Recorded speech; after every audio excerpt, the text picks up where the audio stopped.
Bismillahirrahmanirrahim. Assalamualaikum warahmatullahi wabarakatuh.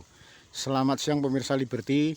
Siang hari ini Liberty diajak dengan Gusti Pangeran Haryo Puger, salah satu putra dalem Sinuwun Pakubono ke-12 Keraton Kasunanan Surakarta Diningrat, untuk menyoal masalah situs Bandar Kabanaran peninggalan Sultan Hadiwijaya yang mangkrak. Nggih, Gusti. Menurut Gusti gimana nih kondisi situs Bandar Kabanaran yang dulunya merupakan pelabuhan air kok sekarang jadi begini, Gusti? Ya, sebetulnya di mana-mana itu terjadi. Ini kan sangat dekat dengan hunian yang sudah dikatakan maju ya, Solo. Artinya saya sebagai orang yang mempunyai garis dari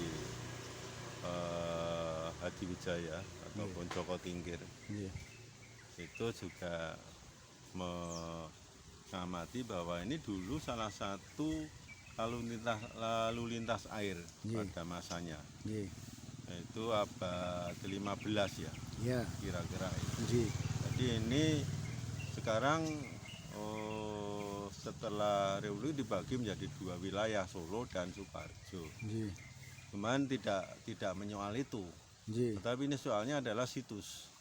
Bagaimana kita menghimbau kepada yang berkewenangan, terutama kepada yang duduk tampuk pimpinan sekarang adalah Bapak Jokowi, di Solo adalah Pak Gibran, barangkali bisa ditinjau. Jadi bisa diutus Menteri PUPR untuk meninjau situs ini yang sudah ditetapkan oleh Pemkot sendiri ini. Jadi ini perlu ditinjau keadaannya, sehingga kalau ini digarap mungkin bisa akan menaikkan tingkat pendapatan dari lingkungan, dan mungkin juga kampung batik akan bisa naik kembali dengan situs ini digarap.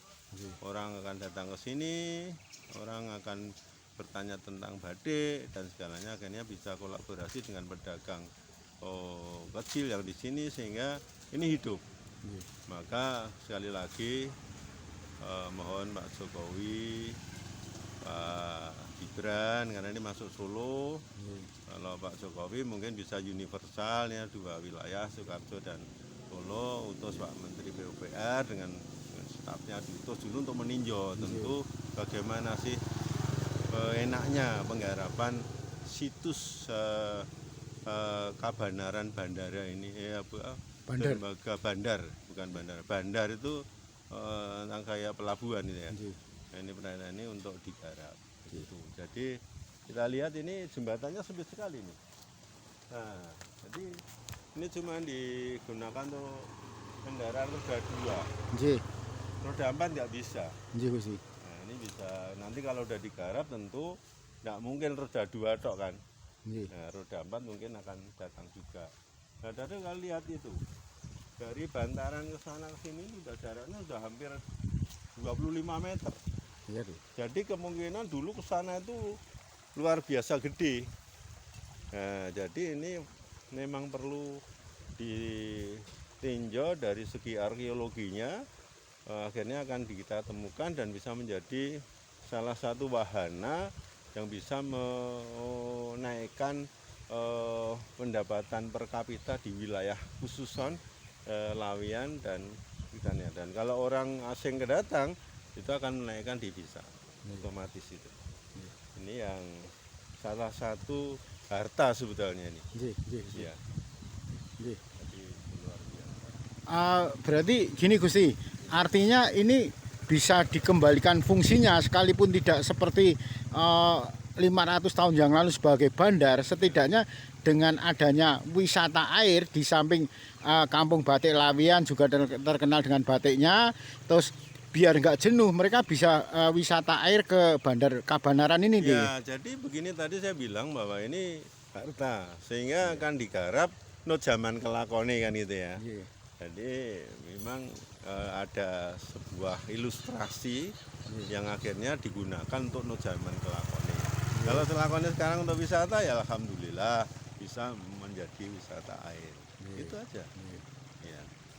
Berarti setidaknya dengan kondisi pendangkalan dan penyempitan dari bekas Bandar Kabanaran ini, artinya nanti ada semacam pelebaran kanan kiri juga termasuk pendalaman gitu Gusti? Ya, nanti tergantung dari peninjauan penelitian setara ahlinya bagaimana. Itu jelas.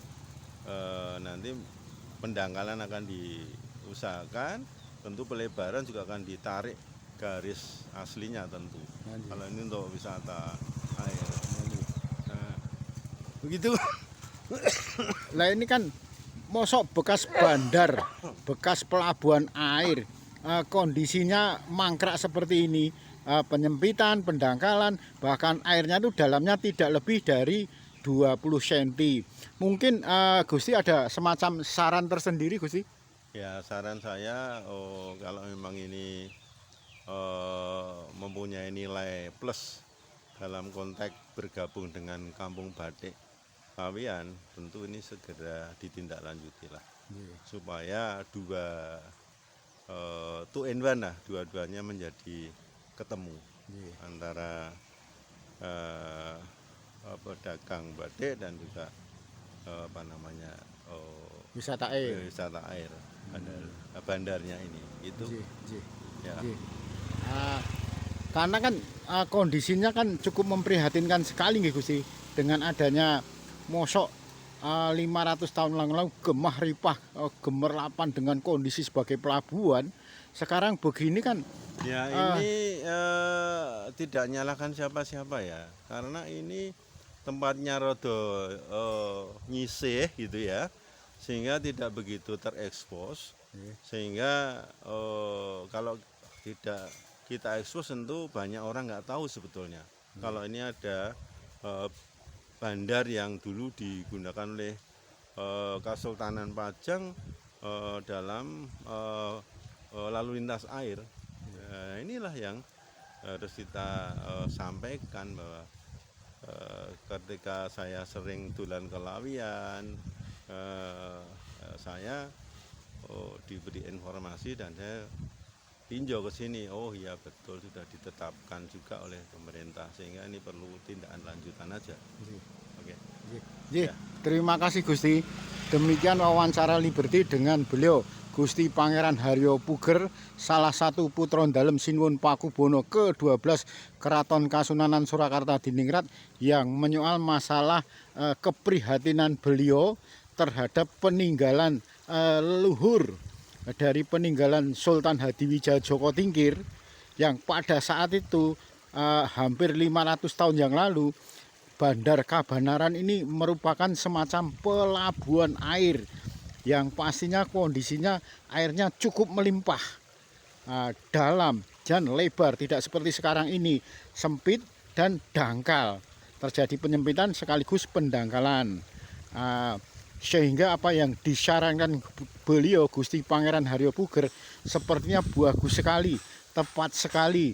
Kalau nanti Pak Jokowi dan Mas Gibran berkenan memerintahkan atau mengusulkan kepada PUPR untuk menindaklanjuti apa yang disampaikan beliau Gusti Pangeran Haryo Puger, tentu membawa destinasi wisata tersendiri, baik Kalurahan Lawian Solo dan Kalurahan Banaran Grogol Sukoharjo.